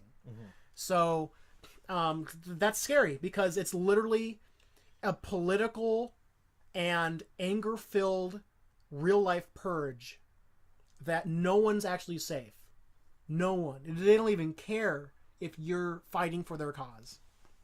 So it's just, that's my number one of the year. It's the reduction of human beings to animalistic instinct. Because not only is it also one of the best documentaries of the year, and it got completely obviously snubbed by the Academy, favoring very boring topics. Yeah, well, the Academy always has boring topics for their documentary choices for the Oscars. Yeah, really quickly on that note, what I find funny is that almost all the nominees for documentary this year are all Netflix originals, showing how Netflix is fucking dominating, showing how lazy the voters were to say, I'm just going to vote for what I saw on Netflix already, as opposed to them actually watching the screeners they're getting. Because this was a screener that was sent out. So it shows how lazy they are, and they don't care about what they should really be focusing on, which this is very important. This and Get Out, in my opinion, are the two most important films on our lists for people to watch, to realize where we're at right now. So... Well, sorry guys for this episode being so fucking dark. But let's face it, guys, the 2016 episode, there was a little bit of hope. Yeah. Now, I don't know about that. But anyways, those were our top 13 of the year, guys. Yeah. It was an interesting list. Some cliche choices. I know you're going to bust my balls on that one. Other really obscure choices. But it was a list. It was a dark list, but it was a list. But Sterling... There was a few horror movies that I really, really, really, really, really wanted to put on my list. Yeah. Because I heard terrific things about them. Yeah. But I didn't get to see them because they had such incredibly shitty distribution. Yeah. One of which was Tragedy Girls. I heard terrific things about Tragedy Girls, about it being incredibly fun, an incredible twist on the slasher genre, where it involves Instagram and just likes and stuff, and two really terrific actresses playing it. But unfortunately, it had such incredibly shitty distribution. It played in theaters in LA, San Diego, New York City. That was it. And they saved the VOD release for February of this year. What the fuck? Yeah. Really wanted to put Tragedy Girls on there, but who the fuck put that out? Because honestly, guys, fuck you. Seriously. No, in my opinion, Yeah. you dodged a bullet. Really? You saw it? Oh, yeah. Really? I got a screener. I'm not going to say from who or how, but it was a a legal screener. Okay. And it was playing at Digital Gym Okay. for, I believe it was 1 week. So that counts as a public release. Okay. And but it was also playing in LA at some theaters and stuff. Yeah. But yeah, you're right. It was very underplayed. But basically, when I saw it, I didn't know if I pretty much completely rejected my invitation to introduce it. Okay. Because I wouldn't have anything good to say about it. Is it like more of an annoying millennial type horror movie? Yes. To the max degree? It's to the max degree. It's literally just another social media is evil movie, but at the same time... You don't need to make a movie about that. We all know that. Yeah, but they make a very non-clever version of it that has zero logic to its narrative. Here's what the movie is about when you see the trailer. A serial killer is captured by two girls who are fed up with society and want to be trained by this guy to show how can we be one. And then comes this Kung Fu Master narrative in which it's kind of cool, right? Here's what it's really about. Yeah. And this is one reason why I thought the marketing for this movie was actually the worst villain in it. It's a movie about two girls who are obsessed with social media and are complete cartoon characters saying, "Oh my God, did you see who like tweeted me right now? Oh my God, so drab, literal how they talk." Are they eating Tide Pods? They should be. They should be forced to. Okay. But they end up capturing a serial killer. Isn't it played by Kevin Durant? Yeah. Okay, so I'm on board with that. I like Kevin Durant. No, he's good. Yeah. But they end up capturing him without explaining how, without explaining what they needed to do it, but with letting you know that the cops have been after him for years, and they somehow know how to capture him. And when they do, they tie him up, ask him to be his mentor, or for him to be their mentor. He says no. So they say, "Fuck it, we're gonna go kill people anyway." So then they end up killing people. Why did they even need the guy anyways? Somehow not getting caught. Yeah. And by the end, they don't get caught. What? It's okay. Everything you hated about Better Watch Out is like this movie, but without hope of them getting just desserts. But with teenage girls instead. With annoying cartoon versions of teenage girls. Ooh, okay. This movie... Maybe I did dodge a bullet. Tragedy Girls is a piece of shit. Okay. So... All right. Other than that, another movie I really wanted to see but had such limited theatrical release, I was pissed off, was My Friend Dahmer. I didn't get to see that either. That was impossible. That could have been on our list, guys, but such shitty limited distributions. So. I've been hearing good things, I heard it's actually more comedy than horror. I've been hearing great to good. Okay. Mainly good versus great. But still, that's enough for me. Okay. Also, I skipped seeing Adam Green's Victor Crowley. Yeah. The reason being is because, yes, I know what I'm going to get with the movie. I'm going to get really cool, fun death scenes with a lot of gore and stuff. But I heard from other people who watched it, it was like, it's very, very, like... You can tell it was made by a very bitter, divorced guy who kind of just hates women at the moment. Yeah. And I was like, I am 4 months married. I have been married for 4 months, and I am happy as fuck with my wife. I don't need a movie from a bitter, divorced man who hates his ex-wife and hates women at the moment. Yeah. I don't need that in my life right now. So sorry, Adam Green. I'm going to skip Victor Crowley. Yeah. I also didn't see the really good and disturbing babysitter horror movie, Emily. Didn't see that one. I didn't see that either. That was actually on my list. That was, yeah, I know. I didn't see Hounds of Love either, and I heard terrific things Hounds about of Love I saw. How was it? Yeah, kind of generic. Okay. I also didn't see Life, even though I heard everybody should have saw Life before better than Alien Covenant, because let's face it, Alien Covenant was the year's biggest disappointment. Yeah. How did you have a fucking big-budget Alien movie in the Alien franchise, directed with the Xenomorphs in it, directed by Ridley Scott, and it's such a fucking bore? Yeah. You saw Alien Covenant, right? Oh, yeah. And do you agree it's a fucking bore? Yeah. It's, I mean, it's hard to say. Yeah. But Prometheus was much better, and that was terrible. I know. I know. So. I know. Sterling, what were horror movies you wanted to see last year, but you didn't get to because you didn't get the time or it had shitty distribution? Well, Emily was one. Yeah. Obviously. Neither of us got the time for that one. Yeah, we didn't get that. Yeah. Another one that I didn't get to see. Well, I can't really say that. Yeah. There's a couple that I just couldn't watch Because it just did not look up your alley whatsoever. Well, one of them I started watching and I stopped. Oh, really? What was Yes. it? I couldn't give. I only saw. Okay, granted, I saw 20 minutes of it. Yeah. And I was done. I'm like, I'm done. This is ridiculous, and I can't believe it. I'm done. I hated The Lure. I couldn't do it. You didn't miss much. You didn't miss much, dude. It was so stupid. It gets a little gory at the end, but that's it. It seems so lame. You didn't miss much. Okay. Yeah. It's just mermaid girls that sometimes eat people, but they like fucking. That's it. That's it. That's all it is. Why? And there's weird musical choices. Very weird musical choices. It was strange, like 99 Balloons type sounding Yeah. stuff. Yeah. It's just, you didn't miss much. Okay. So yeah, I didn't see that, and I don't feel bad. I'm glad that you've proven me to. The Lore isn't even on my honorable mentions. Sure. Yeah. I didn't get to see The Middle Finger. I didn't even know about The Middle Finger. Oh yeah. No, I didn't even know about that one. Oh, yeah. Troma's new movie. Okay. I didn't get to see that. Mainly my fault. I could have probably rented from Troma Now. Okay. But not water under the bridge. Whatever. Okay. You know. I had a Troma movie last year as my number one. So. Oh really? Oh yeah. Yeah. So, but then my other one, I just had it in my head. It was one that, oh shit. Was it a ghost movie, a slasher movie, a weird movie? I don't remember monster now. Movie? It must have been really forgettable because Okay. it was one that I don't think I really had. Was it to 1922? Oh, it was A Cure for Wellness. Oh, meh. You didn't miss much. I watched. Meh. Okay, so my friend had a rented version of it. Yeah. On his what was it? It Redbox? was not Google Play. It was something else. Oh, something like Voodoo or something? Something like that. Yeah, okay. He sent me his login and stuff to check it out because he had like another 24 hours for it.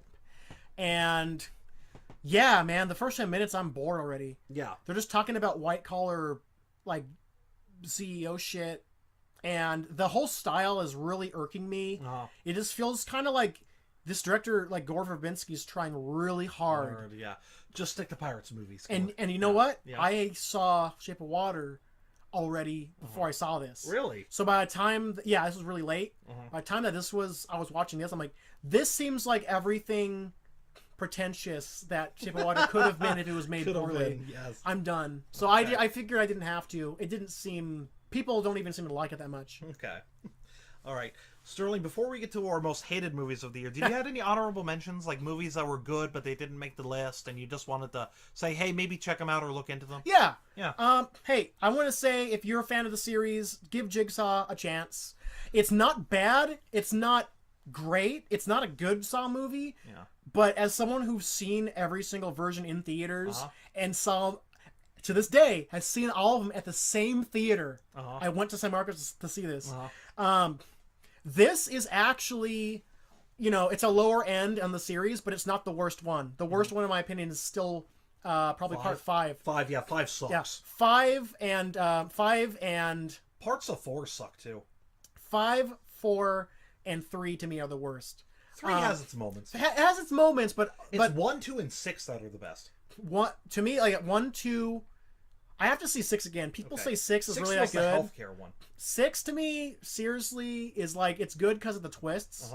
I don't think the kills are that great. No, I don't remember the kills. To me, I like 7 more than most people do. Yeah. I think the ending of that series, the actual ending that should have stayed the ending, is one of the most brilliant endings to a franchise I've ever seen. Yeah. And because I've been calling it since the second one. Okay. So I thought that was 100% the best way to end such a campy series. Okay. But any other honorable mentions? Of course. I got 2 more. Oh, okay. So yeah, check that out, please.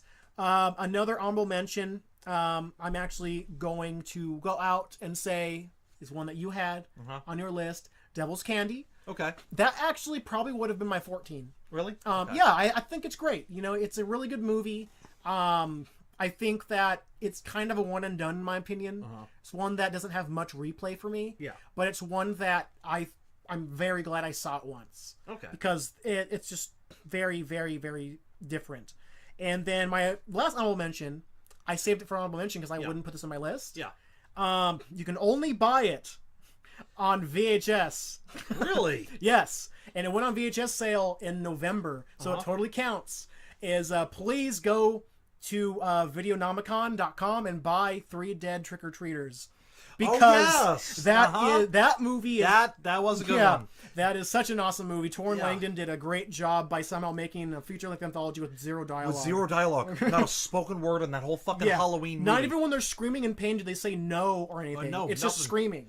It is a visual treat. It is a visual Halloween candy treat. Yes, it's incredible. Yeah, please check it out. I think it's definitely the most underrated movie that we played. At Horrible, yes. Yeah. The audience hated it, but we all fucking loved it. The whole Horrible crew loved that fucking movie. Yeah. And the audience was like, man, and we were like, what the fuck? Yeah, you and John are definitely the biggest fans of that. Biggest fans of Torrin. John loves that movie to death. Yeah. He has every right to. It's a great movie. Yeah, I know. So, let's see. My honorable mentions goes to another Stephen King movie called 1922. Oh, I saw that. It's a little slow and it gets a little boring at times, but Thomas Jane kills it. Oh, yeah. It's one of his best performed movies, and the ghosts in the movie are not boo. They're more like they'll stand behind you and whisper horrible things in your ear kind of ghosts. Yes. I like those ghosts, not the fucking boo, boogity boogity boo ghosts, okay? 1922, Joe Lynch's Mayhem. Now, there were 2 everybody killing each other inside of a corporate office movies that came out last year, Belko Experiment and Mayhem. I didn't like Belko because Belko was too mean-spirited and just fucked up and disturbing. Yeah. Mayhem was that, but incredibly fun and stylish, and Stephen Yang from Walking Dead, he kills it in the movie. A little too talky at times, but I had fun with Mayhem. And I like that Joe Lynch even has a cameo in the movie, too. That and, did I have one more? I think that's all my honorable mentions, just 2. 1922 and Mayhem. That's it. Now, Sterling, we're already reaching the 3-hour and 30-minute mark here. Good Lord. We got to wrap this up soon.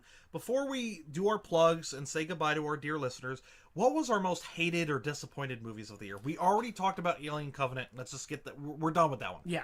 We're done with Alien Covenant. That actually is not my most hated of the year. What's your most hated movies? Because I have 2. Actually, you know what? I forgot. There's one more honorable mention I gotta do. Oh. Last year, we saw a release. We finally saw fan films be fucking good. Yeah. Friday the 13th's Never Hike Alone was holy shit, one of the best fan films ever made. It was high budgeted. You cared for the characters. Yeah. Jason Voorhees is actually threatening and scary, and even when he has this unmasked moment, he looks like ugh. It has terrific like creepy dream sequences. I was like, holy fuck, this is pretty much the best Friday the 13th movie not actually made by a studio. Yeah. That and Gremlins Recall. There was a Gremlins fan film that came out in December that was really fucking good. It captured the spirit of the first movie, and the effects were not bad either. Yeah. So last year saw that fan films can actually be really good too. So check out Gremlins Recall and Friday the 13th's Never Hike Alone. They will blow your mind on what a fan film can accomplish. Because let's face it, most fan films are ugh. Well, if we're talking about fan films, I got to throw out that 2017 is the official release year for Talk to Tutu. And that one is definitely a mention I have to say. Yeah. I finally saw the finished cut. Yeah, how was it? In theater. It's awesome. It really is? It is random. It's fucking random. Me and you were extras in that like 4 years ago. Yeah. Well, like as a semi-producer of it still, I can say that this is literally the B-movie shit budget Wolf of Wall Street kind of. And I mean Wolf of Wall Street in the sense of its sporadic editing. The fact that anything goes, just go with it. It's like, just go with it. This is happening, you know? And Lloyd Kaufman is an awesome villain. Nice. And nice. Mark Torgl is a very compelling lead. Yeah, he's a very nice man. Yeah. Yeah, he's a very nice guy. But anyway, Sterling, back to our most hated movies of the year. Yes. I have... Not counting Alien. Not counting Alien Covenant. I have 2 that I fucking hated. Okay. One of which I'm going to constantly fight Christine and Miguel in San Diego about. So, Sterling, your most hated horror movies of last year. Dude, let's just get that one over with now. What, It Comes at Night? Yes. Okay, It Comes at Night was incredibly fucking boring. Yeah. Overtly pretentious. Yeah. Art house, look at me bullshit. With an incredibly fucked up, disturbing ending that doesn't really call for it. That I left out of that theater saying, I want my fucking $10 back. I spent the rest of the day pissed the fuck off. Fuck that movie. A24, you're dropping the ball with your horror movies. Yeah. I'm done. Christine and Miguel, I can understand why you loved it, but for me, I fucking hated it. Fuck It Comes at Night. I hated it. Everything he just said goes for me. I Okay. think it is one of the most undeserving of praise films of the year. And luckily, it is very divisive, but it's leaning way more towards more people hating it. Which I'm happy for. More yeah. people on the hate train. Yay. Okay. Oh yeah, it's awful, and yeah, I don't know why this really got that far distribution. Me and Sterling are looking at you, Christine, and you, Miguel, going, why? Why did you like this? What is going on? Okay. Just Seriously. uneventful. And they saw that in a packed theater.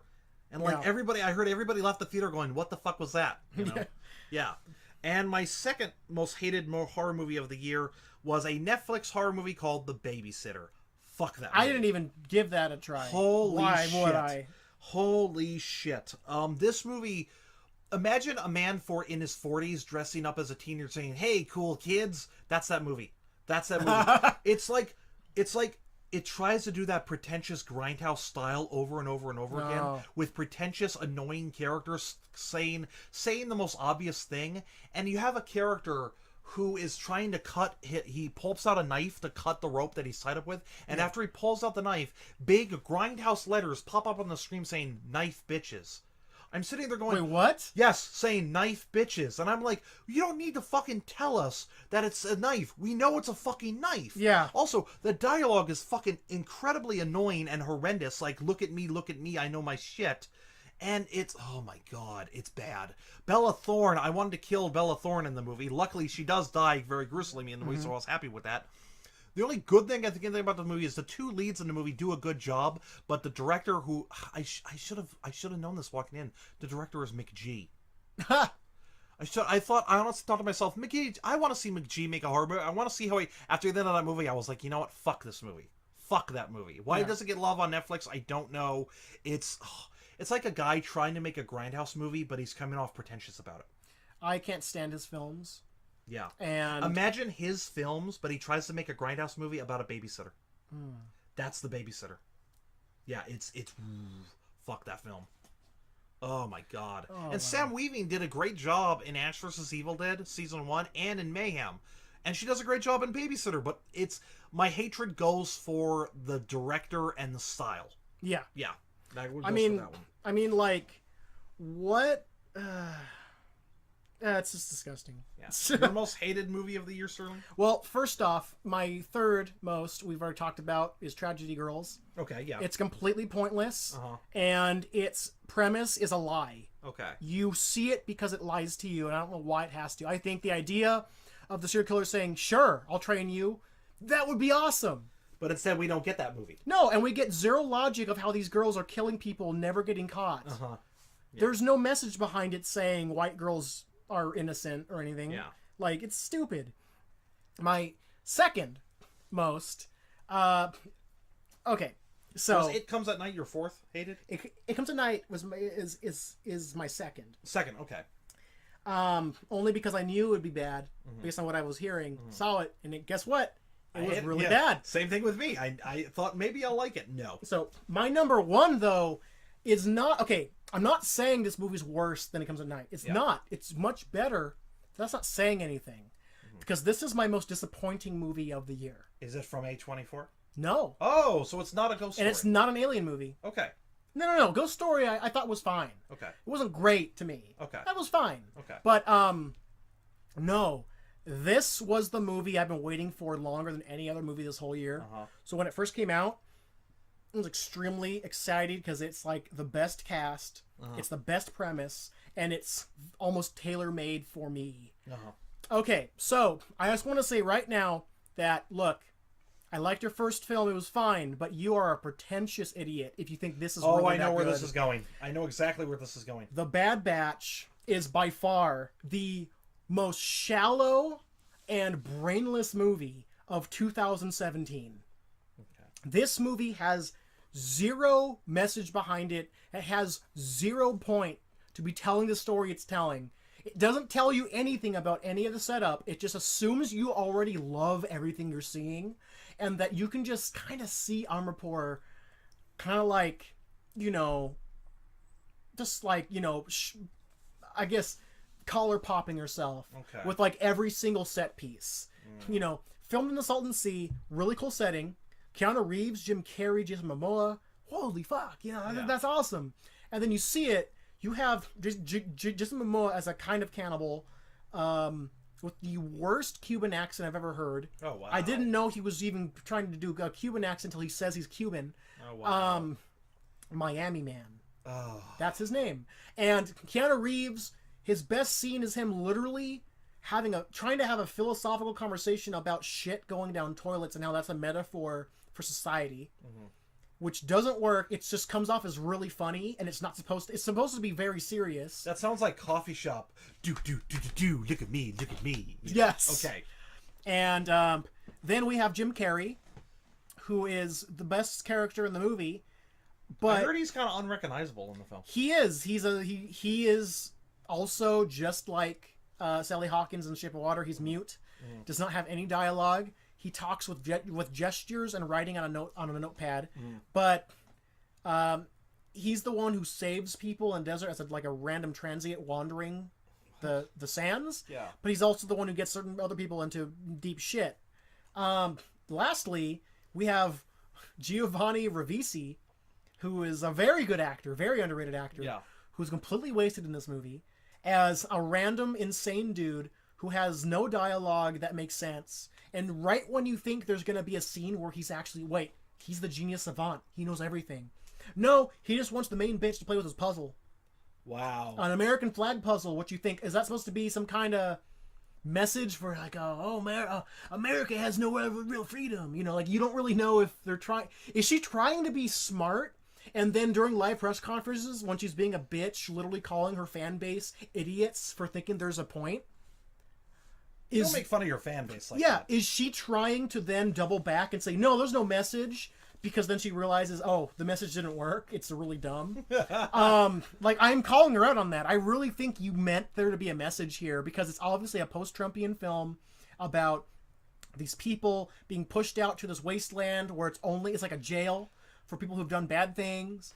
And you don't know what they've really done that's bad, including the main girl. It starts with her being pushed out in there. At no point does anyone ask her, what are you in for?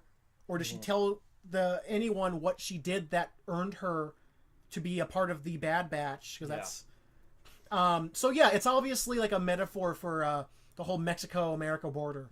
But it's done so poorly, and every single set with their strobe lights and their black lights and the rave scenes randomly, and how it's post-apocalyptic, yet they have society inside of dance clubs, and how Diego Luna is randomly a cameo as a DJ, and how there's the lamest mushroom trip scene I've ever seen in a movie that's supposed to glorify how cool this is. It's shit happening, hip stuff happening, because the director knows it's hip stuff that should happen. So basically, it's my same argument with The Babysitter. It's bullshit, pretentious style over everything else. Exactly. Okay. Exactly. Okay. Oh, and just to say, some people will say there's cool kills or gore. No. I saw that, like, arm cut scene, and I was like, meh. It's very meh, and there's one scene where Miami Man throws a knife at this one black dude who evenly traded, like, water for gasoline. And you see, like, she rips off that one knife-throwing scene from Natural Born Killers where it's flipping first person. Yeah. And it just hits, but it's so awkward. There's no music going on. It's just, he pulls out his knife. It's like, I'm going to get my guest back. And then, like, literally that's his voice. Oh, dear God. And then throws the knife. It does the first person flip, hits the guy really slowly, and it looks very non-impactful. Like there's no weight to the hit. What? And the black guy just falls dead instantly. Ugh. Like, oh, that's believable. And then he cuts off his arm for, I guess, food later, which you don't see him eat ever, and then he grabs the gas pack. And I'm just like, this is literally violence for the sake of violence. Yeah. But you watch, a girl walks home alone at night. Yeah. And you're like, what did I see in this even now? So it's so fucking bad that you looked at the director's previous work and you hated it. Because now I realize that was a fluke. You didn't mean to say anything. It was literally just vampires stalking little children. Yeah. Because it would look really cool, black and white. Mm-hmm. Lily Amirpour, so far, this is the quickest I've ever seen a director approach hack status. Okay. So, yeah. And that sucks. It's a female director. I praise female directors. Yeah, I do too. But after seeing her call her fans out like that, be so animalistic, that's what did it. She did it to herself. I don't say this unless I realize the artist behind the bullshit art is probably the worst proponent of it. They self-sabotage themselves. Yep. But hey, c'est la vie. Oh, well. So, Sterling, we're up to the end of the podcast. Yep. We apologize, folks, for being such a long episode. We did have a bit to talk about. Yep. But do we have any plugs before we go? We do have plugs. So remember, guys, we do have a YouTube channel where we do actual movie reviews with us in person. Mm-hmm. Last episode I did was a Christmas episode. I was going to do this, and then I'll do the next one. Sterling, if you ever do another YouTube review, which movie do you think you'll pick? Another obscure one. It's Hidden Horrors, Of course. Yeah. You could do a TV episode, too. That is true. But, man, that is really tough.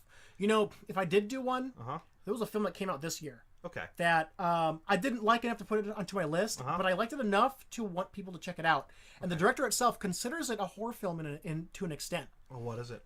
It's called Dave Made a Maze. I wanted to see that one. Yes. I skipped it. Yeah. This one is picked up by Gravitas Ventures, who's already very obscure. Anything that they pick up, you have to be lucky to come across it. Exactly. But this movie was very enjoyable. It has some of the best production design I've ever seen. It's literally an Indiana Jones movie in a giant cardboard fortress. But with centaurs and pendulums and bombs killing this cast one by one. And the blood in the movie, it's streamers. It's red streamers. It's confetti. It's like, it's pretty. Yeah. It's actually really creative. Yeah. So if I was to do one, that might be on my list at some point, because if you ever did a TV episode, you can pick a TV episode of like Are You Afraid of the Dark, Goosebumps, Tales from the Crypt, Tales from the Dark Side. You're probably gonna pick Are You Afraid of the Dark? No, I would have to go with my friend Trevor, who was on this show, and have to go, of course, with Zeke the Plumber. Okay. So, you can pick that. Yeah. Yes. Zeke the Plumber. Oh yeah. Because it's already a very underrated show. It is. That didn't get much playtime. Only made 2 seasons. Yeah, but Zeke the Plumber, there's a fan base for Zeke the Plumber. Oh yeah. Because he creeped the fuck out of 90s kids. Yes. Yeah. Yeah. Yeah. Oh, by the way, the show is Salute Your Shorts. Salute Your on Shorts. Nickelodeon. It was I figure I say it's underrated. Why would I think they know what this is? Okay, so. That's like me picking the pumpkin-headed creeps from the Halloween episode of Adventures of Pete and Pete. Yeah. Yeah. Mm-hmm. Yeah. Yeah. Exactly. It's now they're they're just cult shows now. Yeah. Exactly. Yeah. But don't forget, guys, we have a YouTube channel for you to check out. We have the WordPress page for you to read. Most of it has been the YouTube pages or the YouTube videos too on the page. But look up our written reviews too. There's a lot of good ones too.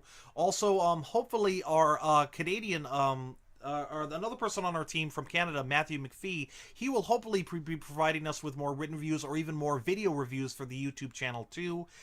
Do we want to plug Horrible Imaginings? We do. Yes. Guys, Horrible Imaginings, the premier San Diego horror film festival that is getting bigger and bigger by the year. They need submissions. Yes. We need to get more submissions for the primary horror film festival of the San Diego region. Please, if you are a filmmaker or if you know someone making a film, please tell them to head over to filmfreeway.com and find Horrible Imaginings, or go to highfilmfest.com and find our link there. Submit your film. Our rates are actually very cheap, especially considering we accept quite a few of them. So you have a higher chance. We can get a lot of submissions at times. Yeah, we can. So please be one of those people, and send us whatever you think is ready. And yes, tell your friends who make their own films if you're not the one who happens to do so. We want all of you to come hang out with us. And, so make sure to always consider San Diego, believe it or not, for one of the horror outlets of California now. All right, so is that it, Sterling? We should. Any closing notes? Let's see. I guess the closing note is, I never thought that the Mad Hatter and Drag would be a great villain, but he truly is. So yeah, he's my number one boogeyman. Har. No, my closing note is one thing I didn't mention. Yeah, is that I look forward to the films that I mentioned this coming year once they were released, and I want to quickly remind that the film that I wanted to see most this past year that I mentioned in my 2016 episode was kind of boring, so I'm very sad. What was it? Beware the Slender Man. It was kind of boring. It was boring. Yeah. Don't make a true crime documentary before the damn trial. I know. But anyway, there's no ending to that movie. Anyways, also, what I was looking forward to last year, but it didn't get released yet, was the Suspiria remake. What the fuck is going on with the Suspiria remake? Hey, I know that you don't give a shit about this right now, but I think it's really funny how the guy who's remaking Suspiria and probably leading it down a really dark and sad path is also the guy who made, I don't give a fuck, one of the best films of this fucking year. What? So. Call Me by Your Name was actually an amazing freaking movie. Wow, and he resurrected Fellini from the grave and made a LGBT film set in Italy by Fellini. Wow. It's a masterpiece. But you didn't like it the first time. Huh? You didn't like it the first time. The first time I thought it was kind of meh, and then I saw it again literally 2 days later because I couldn't stop thinking about it, and it's amazing. It's great. But obviously, that's an acquired taste. You got to be into drama, romance stuff. But same guy doing Suspiria. I'll believe it when I see it, man. Yep. So, and my closing note is we hope you enjoyed the episode. We know we talked about some dark shit, but we're all in this shitstorm together as a culture and as a society. Let's just weather the storm and keep watching cool, obscure little films. Yep, I can say that any better. I am James J. Coker. I am the Spork guy. All right, you guys have a good one.